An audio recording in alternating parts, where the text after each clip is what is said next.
Okay. We had a quiz. Find the inverse of each of these functions. This one's in parentheses. I very seldom see anybody who comes into pre-calculus class that's able to solve that one. But you're going to need to. Okay. It's fundamental. But it does, there's something a little tricky about it. And we'll explain that.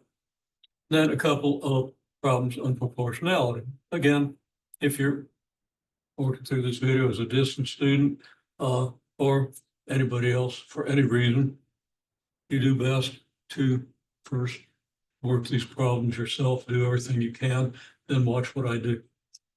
Okay, and hope it's right. All right. Well, you got f of x equals 2x plus 6.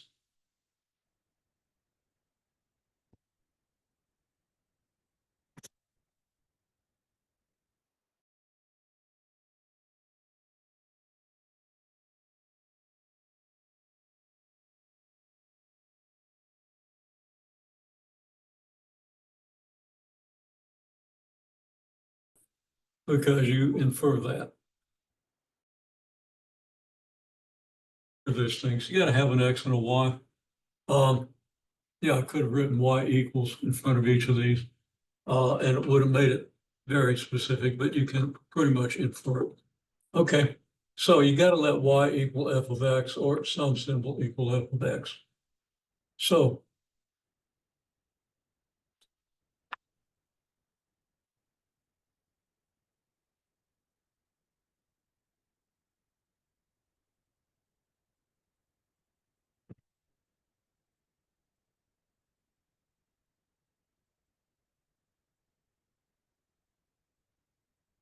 okay, so the first thing we do is we swap x and y, and we get x equals 2y plus 6. Because the y becomes an x and the x becomes a y. Then we solve for y. That's pretty much what you do in every case. It's just that the algebra gets increasingly unfamiliar as we move from here down to here. Okay, well, solving this, you're going to want to subtract 6 from both sides. So go ahead and do not minus 6 equals minus 6.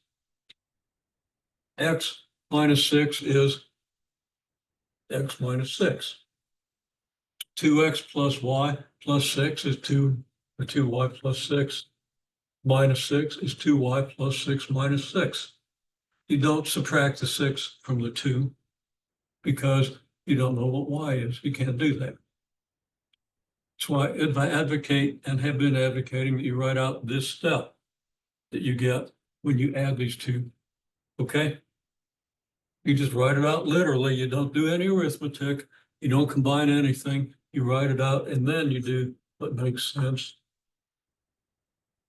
And 6 minus 6 is 0, so you have 2y. Well, I'm going to go ahead and write this as 2y equals x minus 6, which is unnecessary, but a little bit helpful just because you're used to saying the thing you're trying to solve for on the left. But if you're comfortable with the thing you're trying to solve for on the right, reverse it later, it's okay. Okay, so you do 2y over 2 equals x minus 6 over 2. So y equals x minus 6 over 2.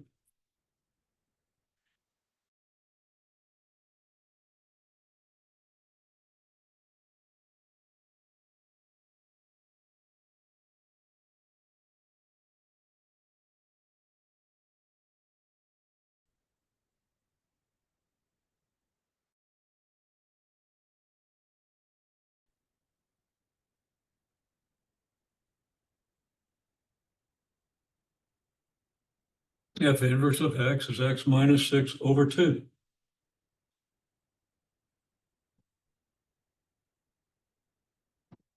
And then you would, I don't have room to do it on this one, but I'll do it on this one.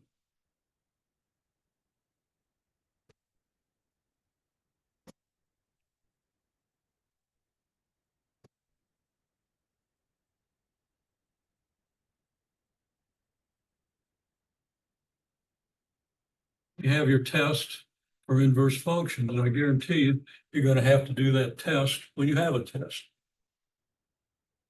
I want you to verify it. And you've seen that in the open math. People did fairly well with that part. A lot of people didn't do it, but a lot of people did as well. So a lot of people knew what to do when you see a question like this. The kicker came in the algebra because a lot of people made mistakes on the algebra. Now, did anybody see the thing that I moved into the assignment on solving linear equations? How many of you did that? Okay. Was it helpful? I mean, for some people, it's just a simple review. But I think most people need the review, not everybody.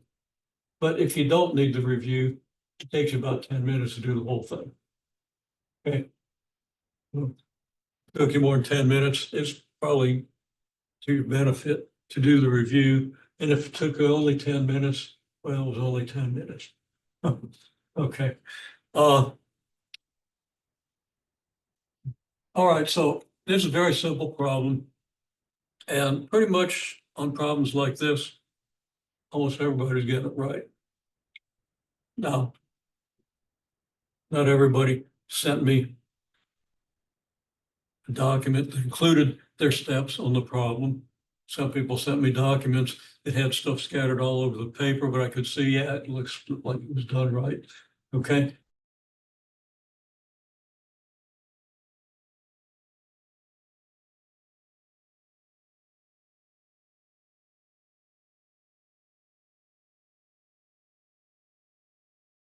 All right.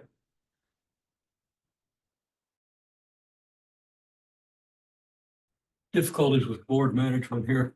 It's just got a new tripod. Everything seems to be working pretty well. But yeah, cluttered up parts of a lot of boards here.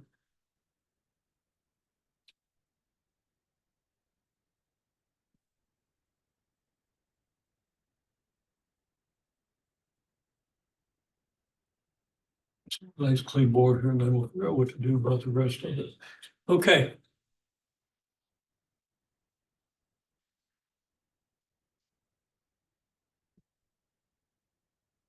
Now, where are my problems there?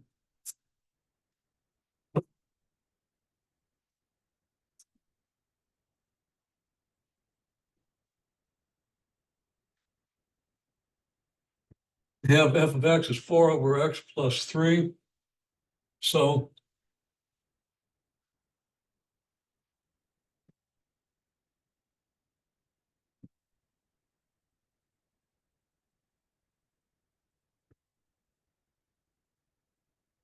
we want to find the inverse function. So we write y equals 4 over x plus 3. Swap, which just means we're switching x and y the same way we did with tables when we first looked at an inverse function.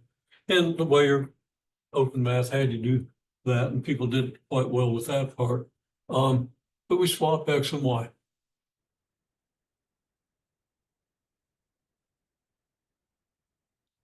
Okay, so what are we going to do about that? Well,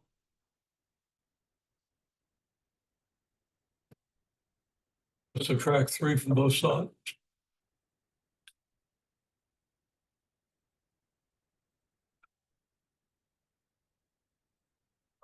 Which gives me x minus 3 equals 4 over y plus 3 minus 3, so that x minus 3 equals 4 over y.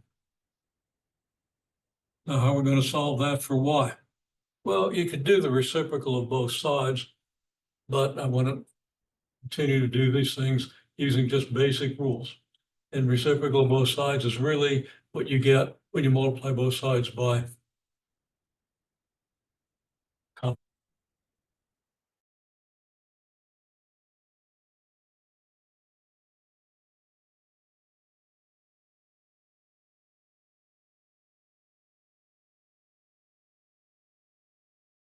in an equation, I tell you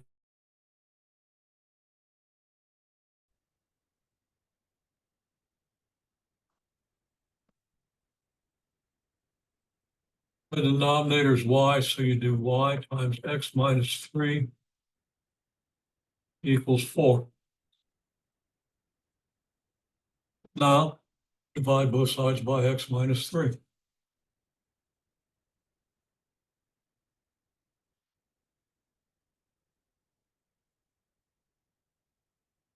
And you get 4 over x minus 3.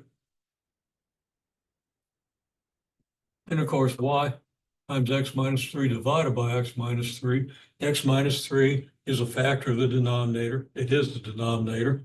And of course, x minus 3 is a factor of the numerator, so it can be divided.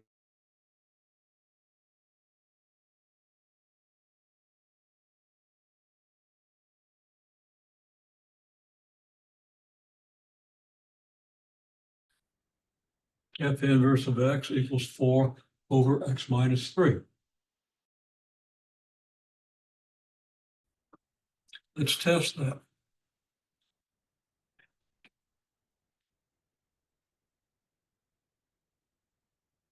F of f inverse of x. F of x is 4 over x plus 3.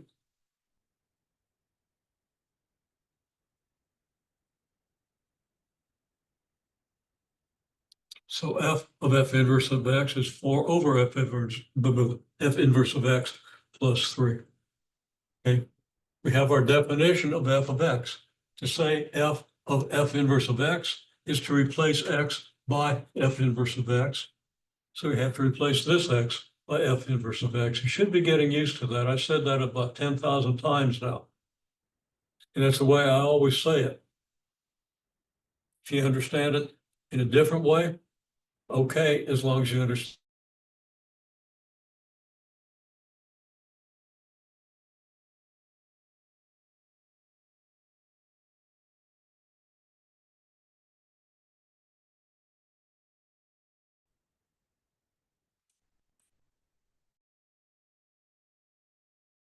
Over x minus 3.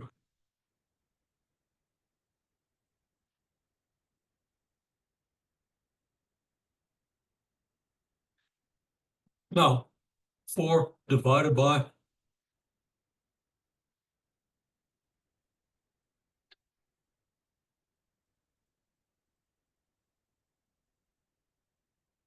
4 over 4 over x minus 3 means 4 divided by 4 over x minus 3.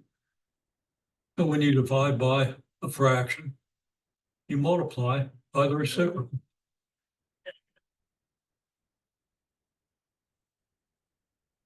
Now this 4 I'm going to write as 4 over 1, so we're sure that we see a numerator and a denominator. We have a 4 in the denominator of the product and a 4 in the numerator of the product.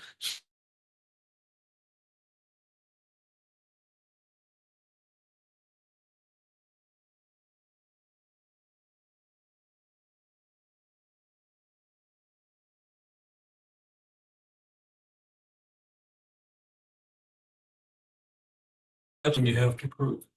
And it worked. Well, you start with x, you do the inverse function, then you do the function, and you're back to x. That's what it means for an inverse function. Remember, on a graph, we switch x and y. So we got a point on this graph, we switch x and y, we got a point in the inverse. Then we take the inverse of that. Or we add the function to, okay, we take the inverse of that, and it brings us back to the original point. So if you start at the point, do the inverse function, and how you do the function, apply the function to the inverse function, and you get the original function. Okay, I could draw that out, convince yourself of that though. Okay, also,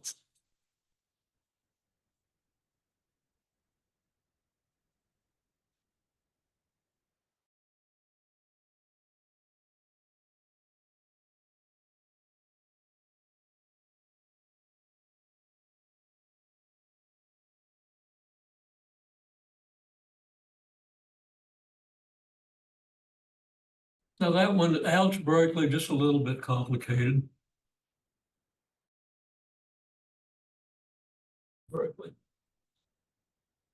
But there's only one little twist. And if you keep your wits about you, you can get it. Okay. Third problem.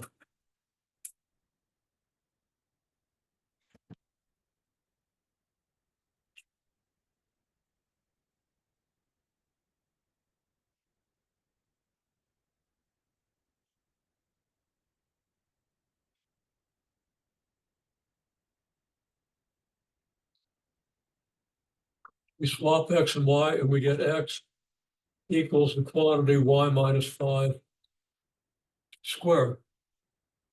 Well, we could write that as y minus 5 squared equals x.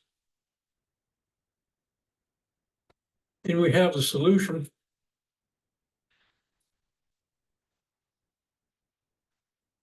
Y minus 5 equals plus or minus the square root of x. Well, it can't be both of these. It's got to be one or the other.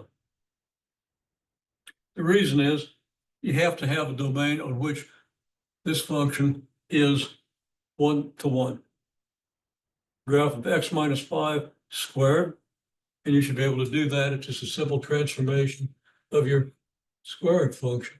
It's going to look like this. This point is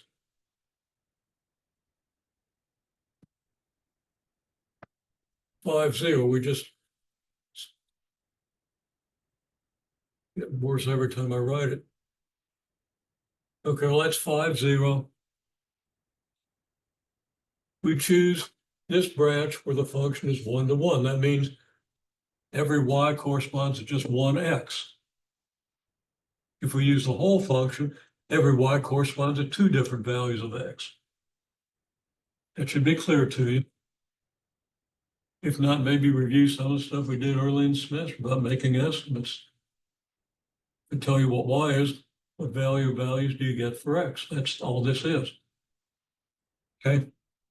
If you get 2 values for x, then you can't do the inverse function. What you do is you pick a domain of this function on which the function is 1 to 1. And usually 1 to 1 and increasing is preferable.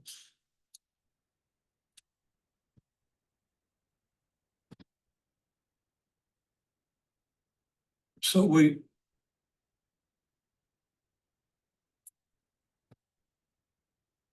we do that, I don't want to go into detail because we've got to get to some other stuff. When we do that, we're going to choose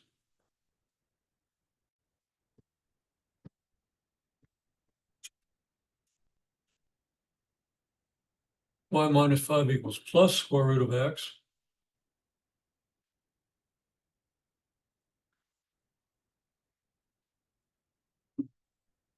Now we'd add 5 to both sides to do that. I'm skipping that step. You're writing y equals 5 plus the square root of x.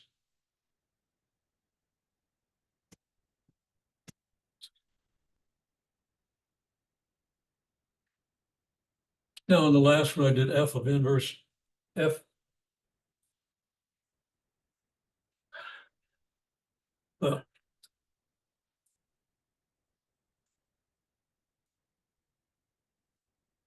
I did f of f inverse of x. This time I'm going to do f inverse of f of x. Remember, you've got to do both.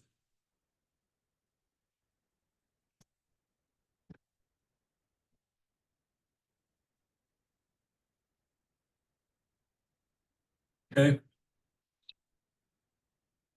So just replacing x by f of x, this is what we get. And then that equals 5 plus the square root of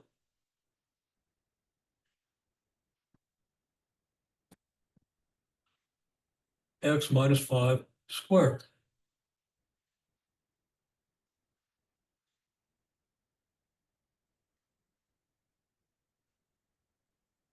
There's a consideration we have to have here, but I'll ignore it for the moment. If you do 5 plus x minus 5, you get X. Okay.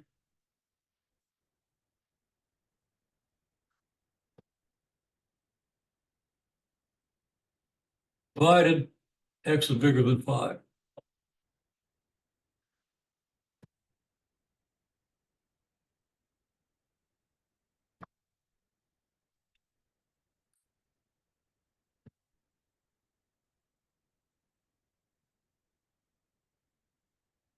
Greater or equal to 5. If your original X was this branch, if you were allowing X values less than 5, their values less than 5, such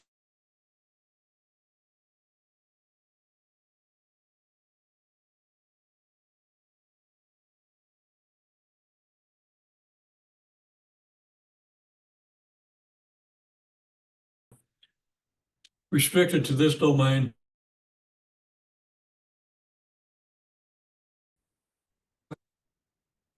Now, as I said, some people, as a matter of fact, most of you need a pretty good brush up on algebra. So again, if you haven't done that thing on solving linear equations, make sure you do it.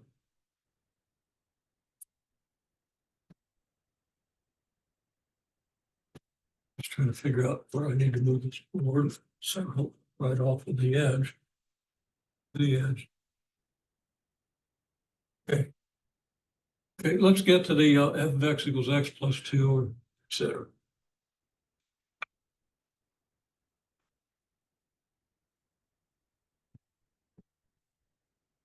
Now, this really isn't that hard to solve, but there's, as I say, there's a twist. So you get y equals x plus 2 over 2x plus 3. You swap, and you get x equals y plus 2 over 2y plus 3. Well, that's not too bad, is it? Yeah, it is, because you got a denominator, and that's always tending to be a little confusing.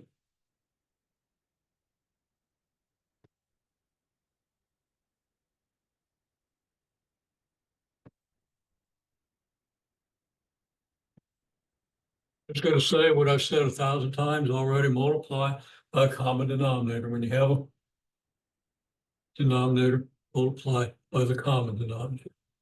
So we're going to do 2y plus 3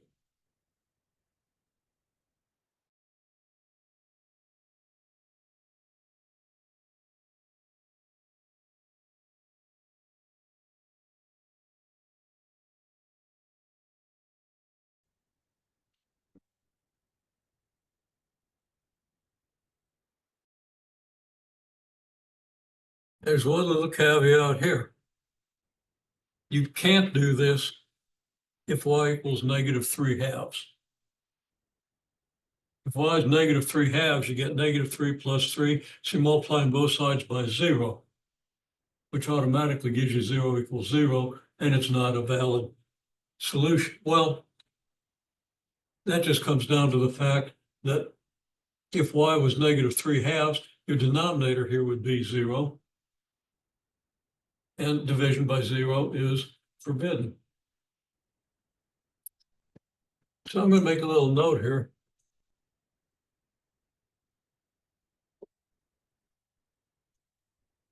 Y can never be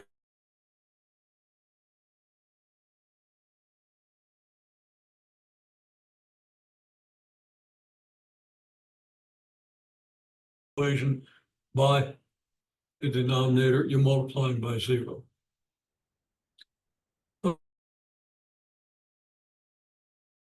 2xy plus 3x. It's using the distributive law. X multiplies 2y, so we write that as 2xy. We can write it as 2yx, but usually we go alphabetical. And then x is multiplied by 3, and we usually write the number to the left of the symbol, so it's 3x. Over here, I put over 1 here. we see that our numerator is going to be this times this. Our denominator is going to be this times this. This is a factor of the denominator. It's a factor of the numerator. So it divides, and we just end up with y plus 2. Now, we got the problem. We got y on both sides of the equation. Well, you're not going to solve the equation for y if you got y on both sides, and most people end up with a solution or claiming a solution. It says y equals something with y in it. You got to have y equals something with just x's and numbers. You've got to have y without, if the expression for y doesn't include y. So I guess we better subtract y from both sides.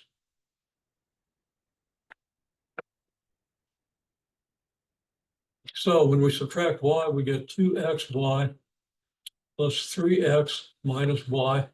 Don't be tempted to subtract this y from this y, because this y's got a variable in front of it. So it's just not going to work. Okay. And then you have y plus 2 minus 2. Well, okay. So that 2xy minus y plus 3x. And I just want to get the y's closer together. And that's going to equal, should be minus y there, should be equal to 2. Okay, now how are you going to solve for y? Well, you've got x's on this side. And this is where it gets a little tricky and a little hard to understand. But one thing I can definitely do is I can subtract 3x from both sides.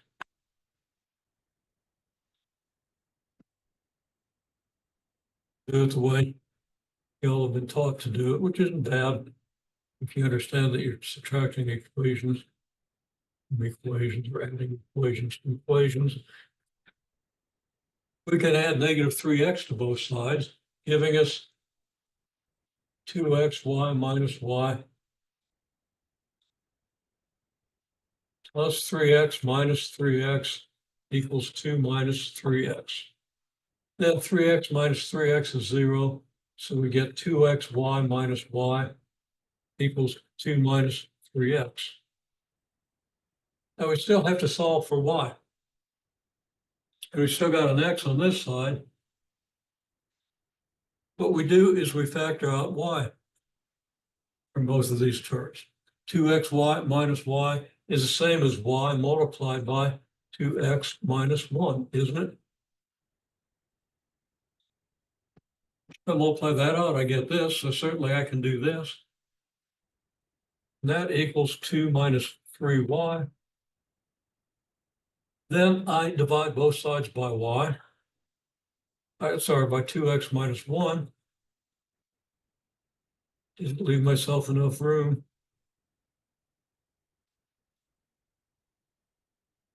Right, and it's small, but I'm dividing this by 2x minus 1. And I'm dividing this by 2x minus 1.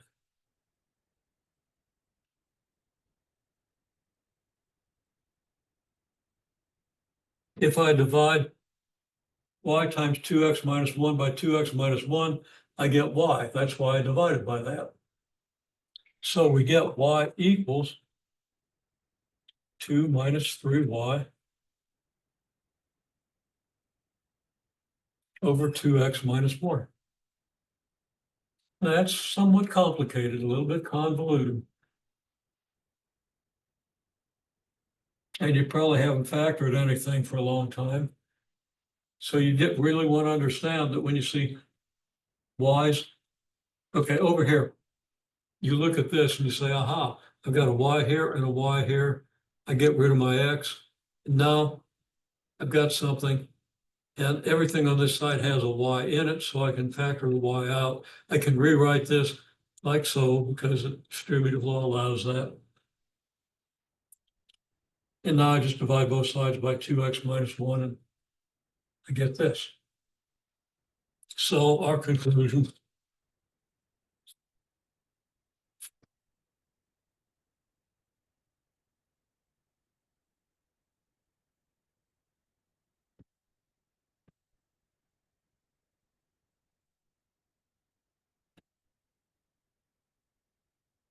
See, I got a y on both sides here like I'm not supposed to. Well, that's because this x here, minus 3x, I wrote carelessly and it looked like a y, so I kept believing myself, but it's always been an x and it's still an x here. Okay? It's just that I kept writing sloppy x's that looked like y's. I put a sloppy x that looked like y here. Then I just kept copying it. Gotta be careful.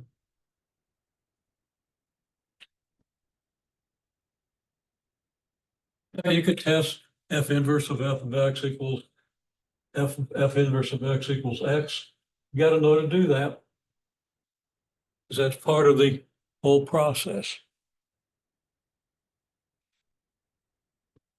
But I'm not going to even, you might go blind if I try that with these functions.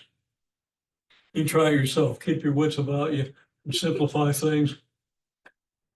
You're probably going to find that your wits fail you because you haven't had that much practice with anything that complicated. It's not that bad, but it takes steps and most of you are not there. Most of you are not there to do this, but you need to get there. Because you do have problems of this nature. I think there was one in your assignment. Could be wrong. Then it's likely to be one in your test. Now, if there's one of these in your test, there's going to be one of the simpler ones in the test. Okay. So I'd like to give you at least two problems. Only one of them would be as complicated as that. And I'd be fairly generous with partial credit. You know, if you only get this far, I'd give you some points. Okay.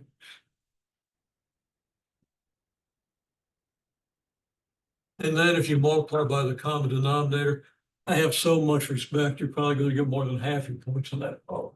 Okay. Then if you do the rest of the algebra, you both earn the rest of the points and my full respect. And I have plenty of respect for you to start with, but yeah, full respect. Yeah, that's like getting respect from a fool.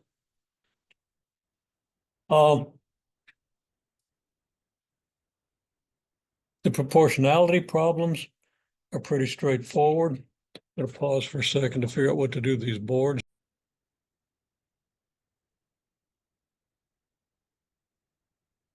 I can just wash those off.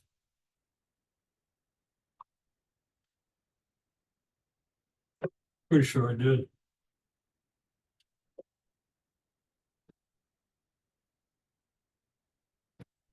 Okay, well, proportionality, we have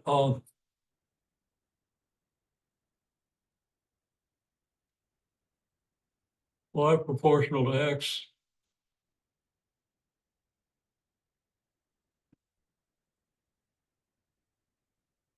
Y equals 10 when x equals 3. Just show me, okay, yeah.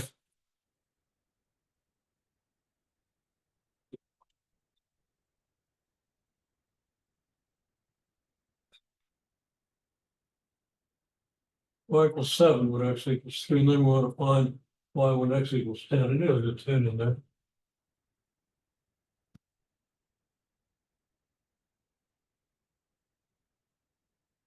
Okay, this board just bouncing all over.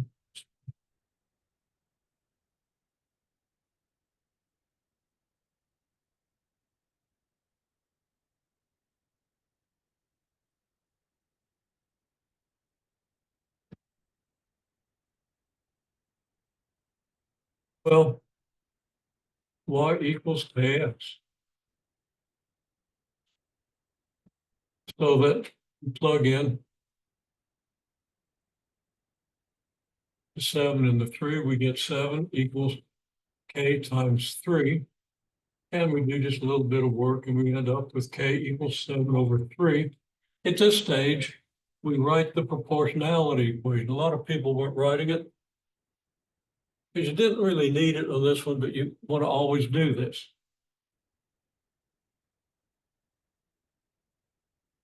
So y equals 7/3 x.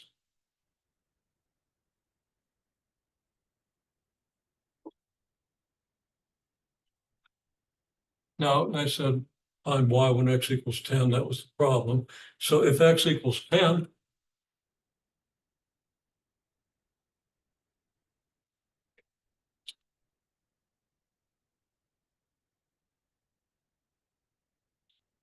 y equals 70 over 3. I think that comes out 23 and a third. Well, and, check me for arithmetic errors. It's possible I made one. Then we had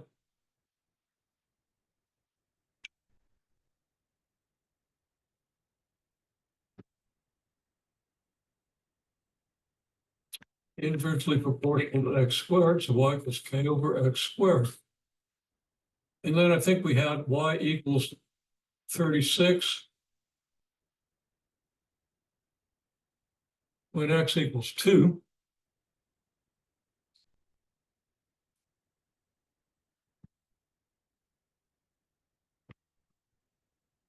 They gave you 6 or 8. Thumbs up if I said 6. Yeah, if you were debating, I don't remember which way the debate came out. Okay. So this is very straightforward. You have to know that inversely proportional means the k divided by something. And if it's inversely proportional to x squared, k is divided by x squared. Now, people did pretty well. The people that did it did pretty well on the proportionality. And most people, I think, did it. If you didn't do it, you need to do it. You're not going to learn it unless you do the problems. Okay. So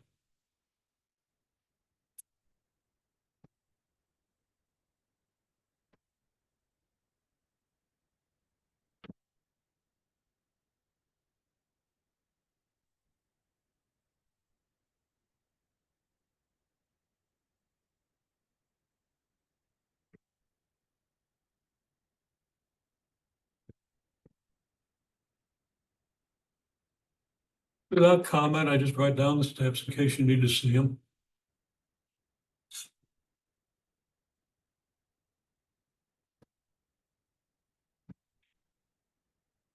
Then you get k equals 144.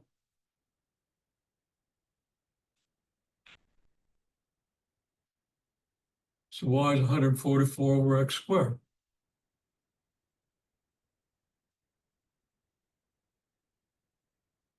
And if x equals 8,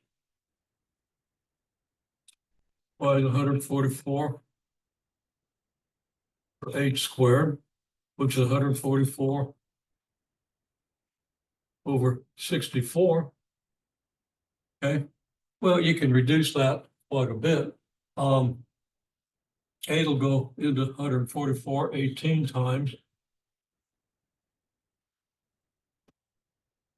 You can get 18 over 8, which comes down to 9/4,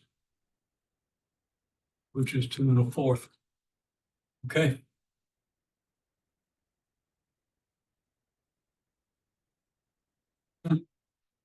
All you do, if you get the proportionality written down right, and you got the two values, then it's really easy to get this.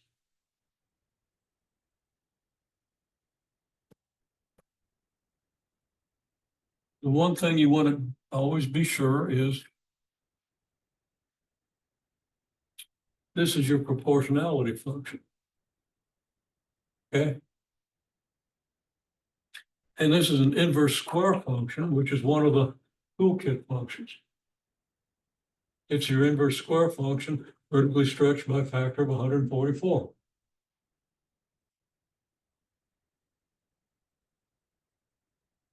And if y was proportional to x squared, we'd have y equals k x squared, which is just a vertically stretched squaring function. Okay.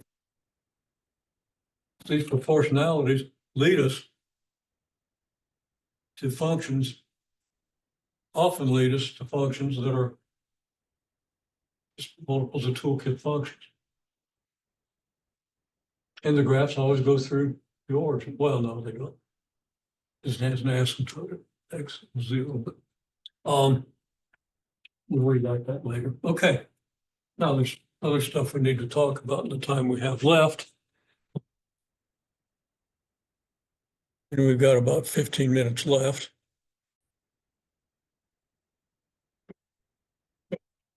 we're done with chapter one. Start in chapter two. You want to review chapter one because I think in about two. No, we'll have a midterm exam coming up in about 3 weeks. I'll have to look at the assignment schedule, see when that is. And in that time, we're going to work through the chapter on linear functions, and then we're going to get up through quadratic functions and a little bit into polynomials. I've said it before. If it turns out you didn't do well, I think I've said it before. Turns out you didn't do well on the major quiz, I can replace your grade, your score in the major quiz with the score you make on the midterm. Okay? So but you're going to have to get the stuff that was on the major quiz because it's also going to be in the midterm. And we're going to use it. So you really need to get that stuff down. Okay. So anyway, linear functions.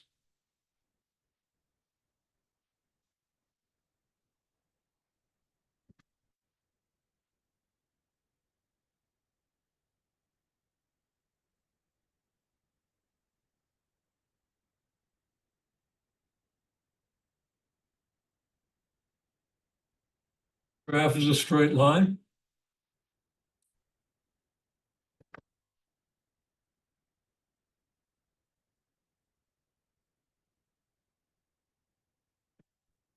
Realize y equals mx plus b.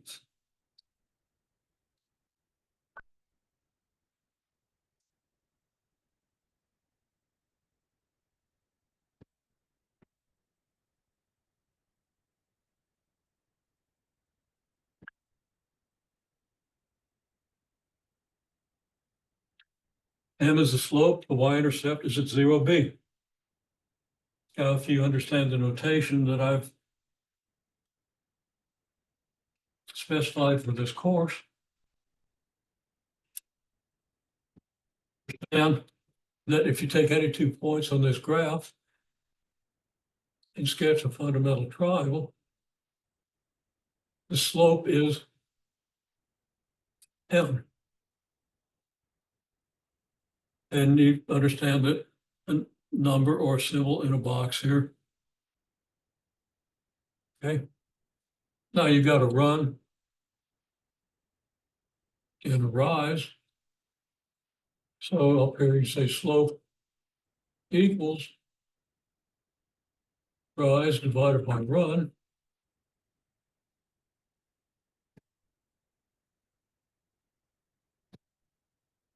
And that's what equals m. And point 0b is here. The line where y equals b. Now, if you know the coordinates of these points, you know you can draw a fundamental triangle and label it and everything. And people still aren't labeling them completely. So review what I've told you about labeling fundamental triangles. You're gonna have to do it. Okay. And nobody did complete labeling. I will say there were 3 people who made 100 on the major quiz. I could have dinged every one of them on the labeling of the fundamental triangle. It was close. It wasn't really there. And there are details that were missed. Okay. But those tests were so good, and I couldn't see dinging people and something they were actually doing better almost everybody else anyway on the labeling. Okay. But there were still little things left off the label. So review what I told you to do about the labeling, because I will be dinging that the next time around. Okay. That picture makes sense though? It should. So if I'm given 2 points, I can find the equation of the straight line. And that's pretty straightforward. I think I'm not going to take the time to illustrate that because a couple other things come up in the problems. And let me just take a quick look here. Um,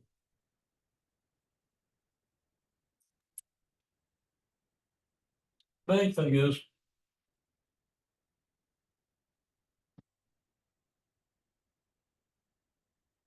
just look at the time again. It'd be nice to have a clock in this room that works.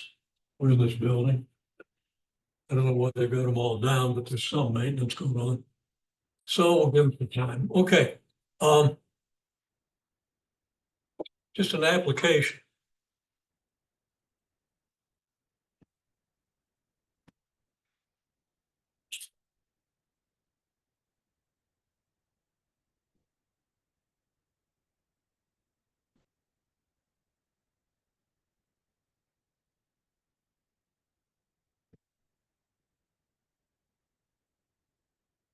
Population 5,000 in the year 2013, 500, I'm sorry, and 700 in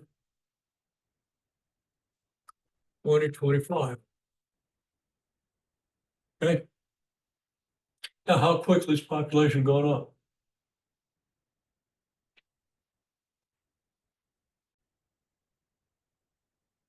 Okay, well, common sense tells you, and if you're thinking in terms of rates of change, which we studied in chapter 1 and which you better review because they're really important here.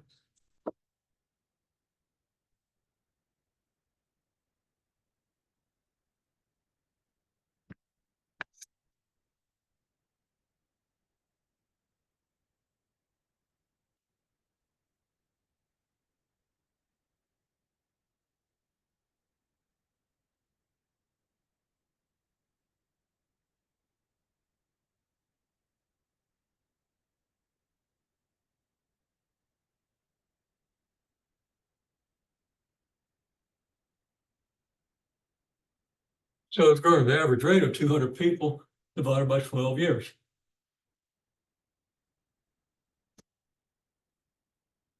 And that equals what? Boy, my brain is real fuzzy now, right? I'm getting 16 2/3, I think. Yeah.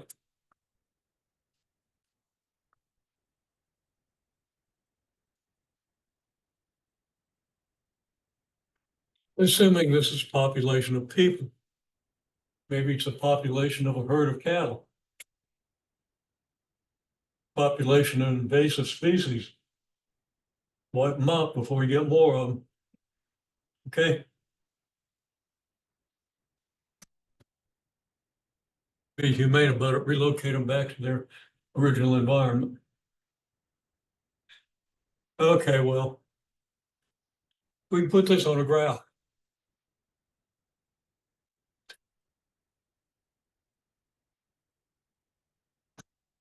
Let Y equal population.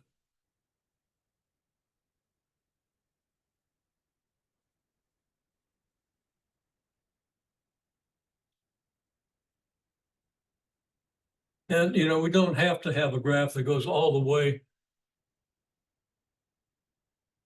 year 0 through year 2025. So X will be the time since 2000.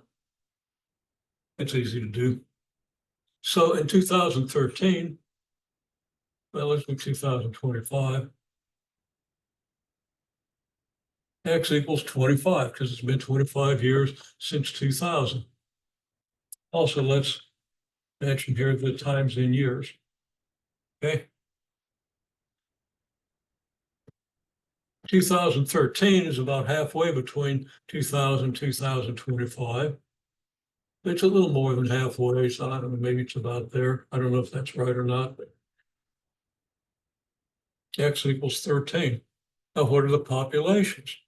Populations are 500 and 700. But let's do 700 first, so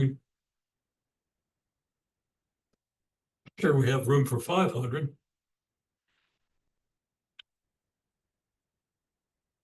There's Y equals 500. Make sense? So here, okay, In 2013, population was 500. So the x equals 13 line and the y equals 7, 500 line intersect at this point. That point represents this information. And this point, where the x equals 25 line meets the y equals 700 line, represents this information, 700 in 2025. Okay? Now, the population probably is not changing at a constant rate. So I'm going to kind of draw a line, kind of a dotted line here, but I'm going to make it solid here. Population probably stays pretty close to a linear curve here, unless you just had, maybe all of a sudden 150 people relocated at one time from some other town because you built a factory or something. Okay? That's possible. So it could be constant and spike and then, but let's just assume that it's a steady growth. Then what is the rate of change? Well, represented by a fundamental triangle, isn't it? And I've been over this. So run equals 25 minus 13 equals 12 years. You can't read what I'm writing there, but there it is. And the rise equals 700 minus 500 equals 200 critters, people, whatever you got it sound. Okay? So that the slope turns out to be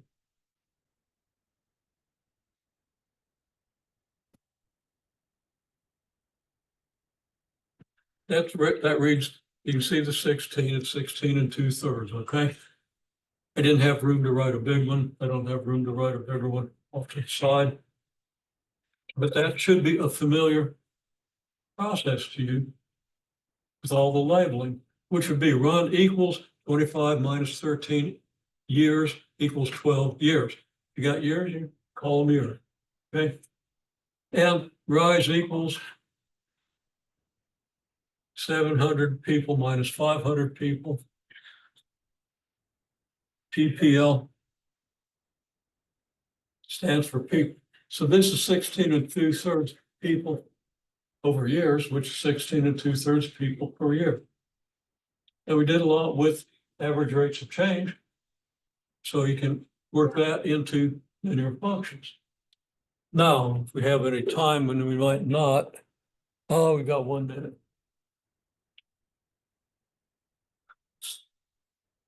We come back to y equals mx plus b. And now we have a slope, 16 and 2/3 people per year. We can plug that in. We could plug y equals 500 in. And since y equals 500 occurs when x equals 13, we could plug in 13 for x. So that, I'm gonna write it real small here, y equals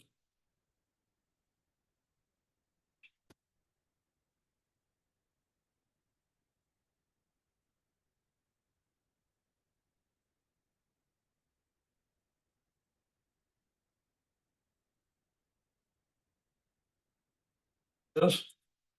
And now we plug in x equals 13, y equals 500, and we got an equation we can easily solve for b. So